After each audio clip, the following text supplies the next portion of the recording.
పనిచేయటం కానీ మీరేళ్ళు పని చేస్తుందా లేదా?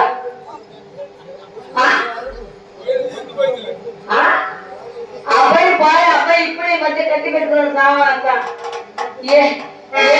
ఏమొద్దా అనుకోని ఏమయ్యో మా ఆయన ఎట్టుకున్నాడ మా మొగుడు మా మామ మా ఆయన చాలా అందరూ ఏమబ్బాయి పొలం మీద విషయాలు లేదు అబ్బాయి అసలు ఏం లేదవా కావులు చేయలేవయ్యా ఏ కాస్తావు ఏదో ఓపిక చెప్తావు ఇప్పుడు కట్టేమో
ఏం జరిగిందంట